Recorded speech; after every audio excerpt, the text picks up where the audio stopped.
अस्सलामुअलैकुम स्टूडेंट्स, बिस्मिल्लाहिर्रहमानिर्रहीम। ऐसे बच्चों, ये हमारा रिकॉल लेक्चर आप कह सकते हैं कि कार्डियोमायोपैथी के ऊपर हमारा एक लेक्चर है। इसकी वैसे सिमिलर टू द ये जो इसकी एनेस्थीसिया कंसिडरेशन होती है, ये similar to the ischaemic heart disease है। जैसे हमने इस्कीमिक हार्ट डिजीज़ की जो पढ़ी है वही इसकी भी होगी।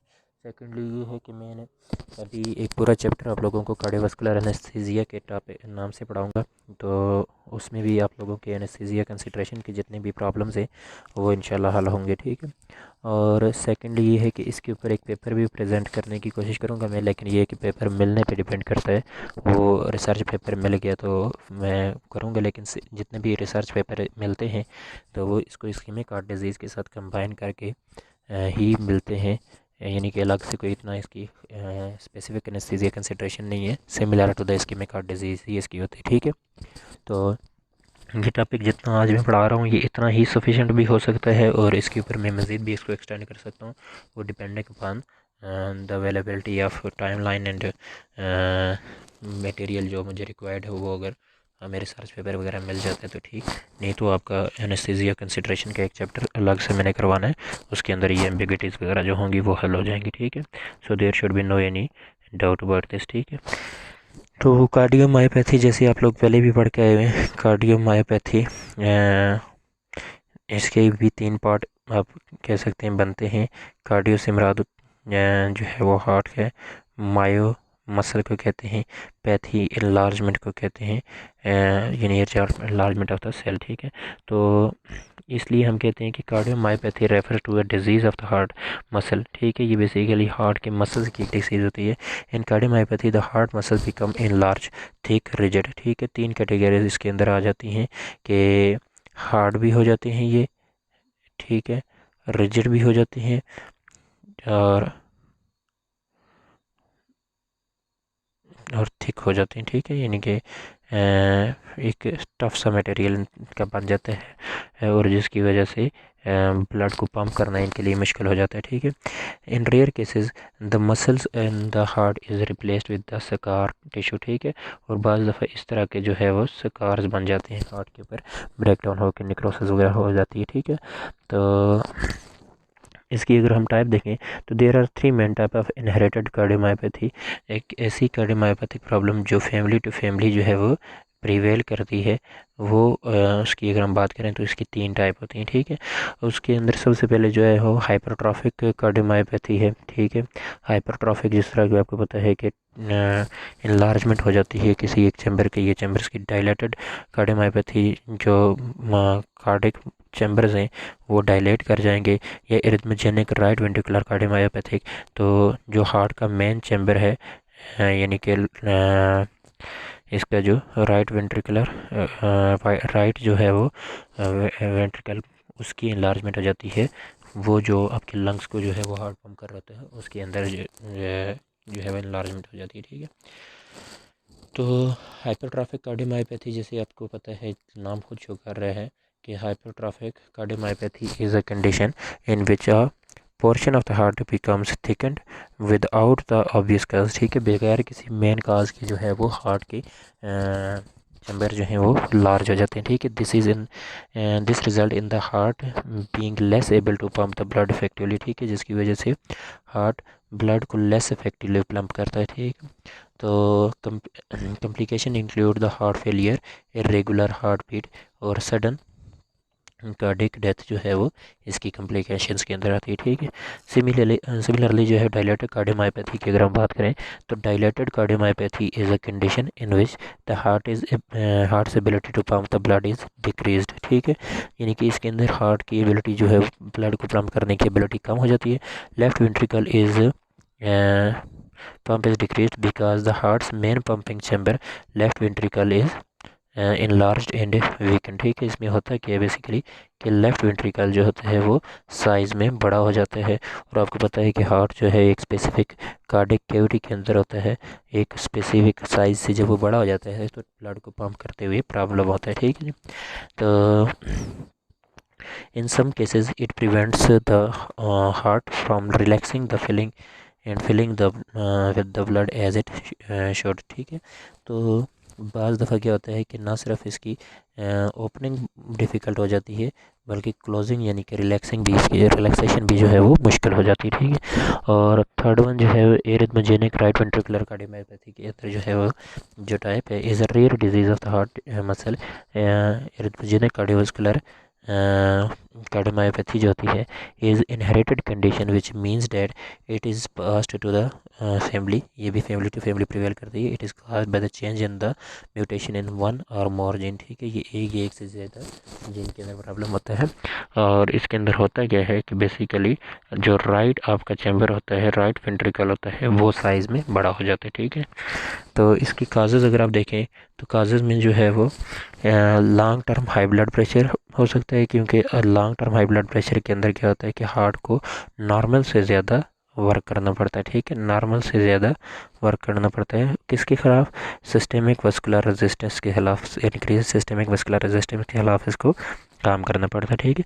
Heart tissue damage from heart attack, और फिर जो है वो हार्ट अटैक हो सकता है जिसकी वजह से डैमेज होके ये लार्ज हो जाते हैं।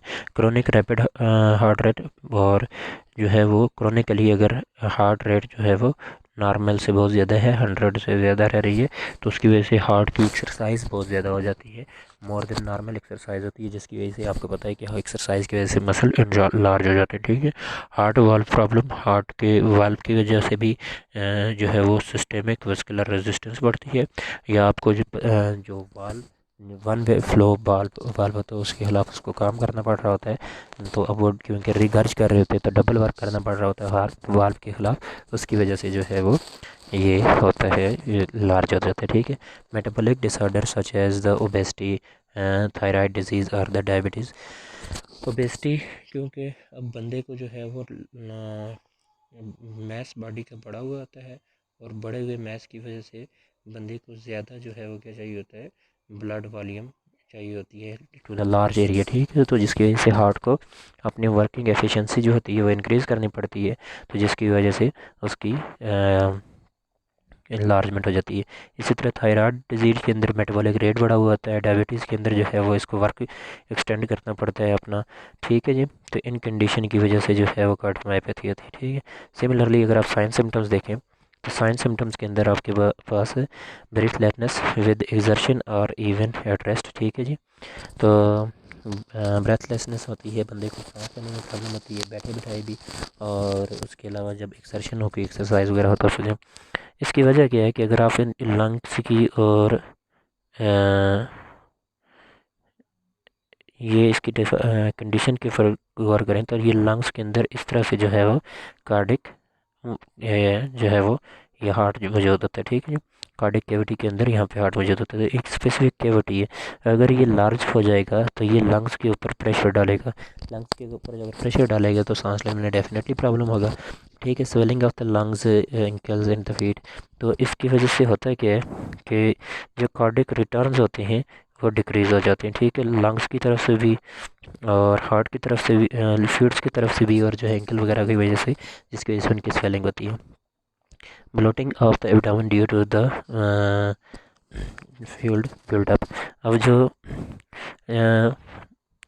वेन हार्ट से जो है वो एब्डोमेन से ब्लड को वापस हार्ट की तरफ लेके आती है, वो भी स्वेल ऑफ हो जाती है, क्योंकि उसके अंदर से भी जो है वो ब्लड हार्ट के अंदर वापस रिटर्न नहीं होता, ठीक है।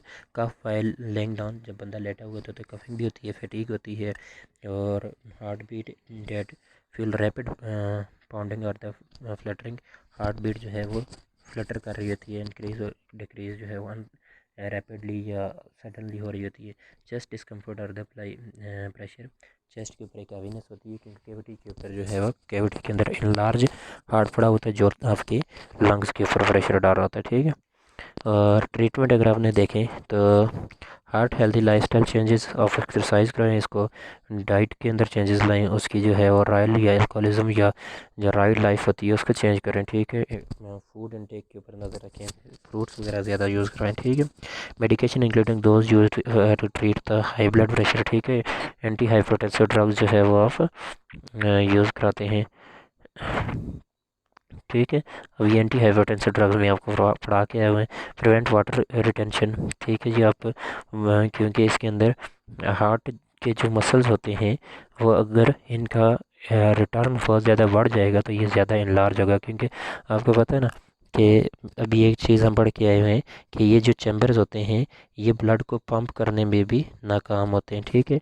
तो अगर हम फ्लूइड इनटेक बढ़ा देंगे तो इनके ऊपर अगर फ्लूइड इनके हार्ट के अंदर फिल होगी और ये पंप ना कर सके तो ये हार्ट मज़ीद साइज़ के अंदर क्या हो जाएगा, इनलार्ज हो जाएगा, ठीक है, जिसकी वजह से चेस्ट कम्फर्ट है डिस्कम्फर्ट को मज़ीद इंक्रीज़ करेगा, ठीक है। और keep the heart beating with a normal rhythm, heart beat को आप नॉर्मल रिदम में रखने की कोशिश करेंगे, क्योंकि उससे भी जो है वो नॉर्मल रिदम में नहीं होगा तो हार्ट की एक्सरसाइज बढ़ेगी, पेन करेगा। प्रिवेंट ब्लड क्लॉट्स और रिड्यूस्ड इन्फ्लेमेशन, ठीक है, ये इसकी जो है ट्रीटमेंट है। नेक्स्ट इसके अंदर इसकी जो हम एनेस्थीसिया कंसिडरेशन पढ़ेंगे वो ओवरऑल में एक पूरा चैप्टर आपको आपकी बुक के अंदर से पढ़ाऊँगा। पेज नंबर आपकी बुक जो है वो मैं आपको बताता हूँ कौन सा है।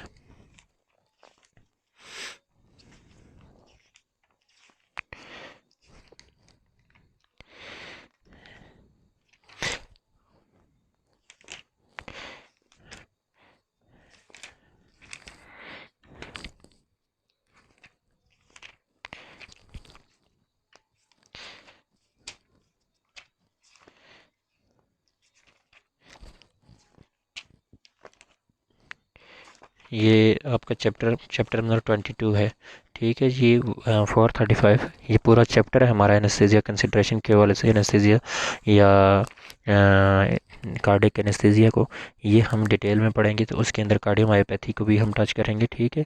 और उसके अंदर ये आपकी कंफर्म हो जाएगी या मैं आपके पेपर भी प्रेजेंट करूँगा, तब तक के लिए आप ये काजेज़ एंड साइन सिम्टम तक ही इसको महदूद रखेंगे, ठीक है जी। अल्लाह हाफिज़।